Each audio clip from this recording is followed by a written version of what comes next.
पुणे शहरामध्ये मोठ्या प्रमाणामध्ये उन्हाची तीव्रता या ठिकाणी वाढत चाललेली आहे आणि गेल्या अनेक वर्ष हडपसर मतदारसंघ असेल, त्याचबरोबर प्रभाग क्रमांक 41 असेल, त्या मोठ्या प्रमाणामध्ये त्या संपूर्ण परिसरामध्ये लोकसंख्या गृहप्रकल्प मोठ्या प्रमाणामध्ये या ठिकाणी वाढत असताना पुणे महानगरपालिकेच्या वतीने 2014-2015 साली 70/7च्या माध्यमातून काही 60% प्रभाग क्रमांक जुना 26 नव्याने झालेल्या 41 प्रभागमध्ये जवळजवळ 8% या ठिकाणी उभ्या केल्या होत्या आणि जवळजवळ त्या बांधून गेले 5 ते 6 वर्ष त्या ठिकाणी त्या टाक्या बांधून पडलेल्या आहेत। गेल्या अनेक वेळा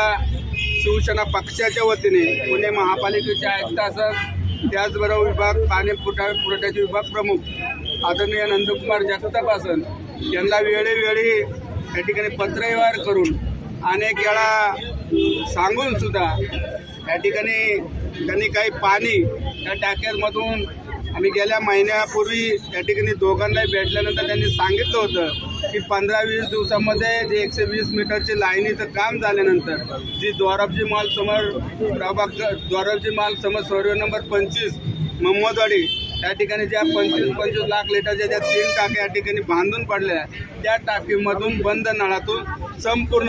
आजूबाजूचा जो परिसर आहे, मग त्या ठिकाणी आमच्या रवीच्या चौकातल्या ज्या आजूबाजूच्या सोसायटी असेल, नावाने समाविष्ट झालेले उंडरी, पिसोळी, वडाचवाडी, होळकरवाडी, हांडेवाडी, अवतरवाडी गाव असेल, त्या संपूर्ण परिसराला आम्ही बंद नळातून या टाक्यामधून पाणी देणार आहे। त्याला जवळजवळ 1.5 ते 2 महिने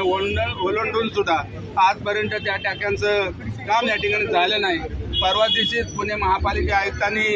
जे या ठिकाणी बजेट सादर केलं, त्या बजेटमध्ये जवळजवळ जे नव्याने समाविष्ट झालेली 34 गाव आहेत, संपूर्ण 34 गावामध्ये फक्त उंडरी, पिसोळी, वडाचवाडी, होळकरवाडी, हांडेवाडी, अवतरवाडी या परिसरामध्ये साठवण टाकीचं काम धरायला पाहिजे नव्हतं, परंतु त्यांनी कुठल्याही या प्रभाग क्रमांक 41 मध्ये कुठलीही टाकी जी नव्याने समाविष्ट झालेली गावामध्ये पकडले नाही, परंतु बाकीची जी गावं नवीन समाविष्ट झाले तिथेही प्रत्येक ठिकाणी त्यांनी 25 लाख लिटरच्या टाक्या त्या ठिकाणी पकडल्या। कुठेतरी नव्याने जे आमचे नगरसेवक या ठिकाणी निवडून आले ते कुठेतरी कमी पडत आणि दिसतात, म्हणून आमची नागरिकांचा रोज या ठिकाणी मोठ्या प्रमाणामध्ये या ठिकाणी वाढत चाललाय। सर्व सोसायटींचा रोजचा मेंटेनन्सचा खर्च हा टँकरद्वारे जातोय, म्हणून आम्ही या ठिकाणी पुणे महानगरपालिकेसमोर टँकराने जवळजवळ 1,500 ते 2,000 रोजचे टँकर त्या ठिकाणी संपूर्ण आमच्या प्रभाग क्रमांक 41 मध्ये चालू आहे। म्हणून आम्ही या ठिकाणी प्रशासनाचं लक्ष या ठिकाणी वेधण्यासाठी या ठिकाणी आम्ही पुणे महानगरपालिका हंडा मोर्चा या ठिकाणी आणलेला आहे। संपूर्ण आमच्या महिला या ठिकाणी पुणे शहराचे शिवसैनिक या ठिकाणी मोठ्या संख्येने उपस्थित झालेले आहे। आम्ही आजच या ठिकाणी आयुक्तांना भेटून सांगणार की लवकरात लवकर 2 दिवसामध्ये हा सर्व निर्णय या ठिकाणी नाही घेतला तर पुढच्या आठवड्यामध्ये या ठिकाणी पुणे शिवसेनेच्या वतीने आयुक्ताच्या दालनामध्ये या ठिकाणी मोठ्या प्रमाणात आंदोलन या ठिकाणी केलं जाईल। आज आम्ही या ठिकाणी तुमच्या चॅनलच्या माध्यमातून या ठिकाणी आयुक्तांना इशारा देतो।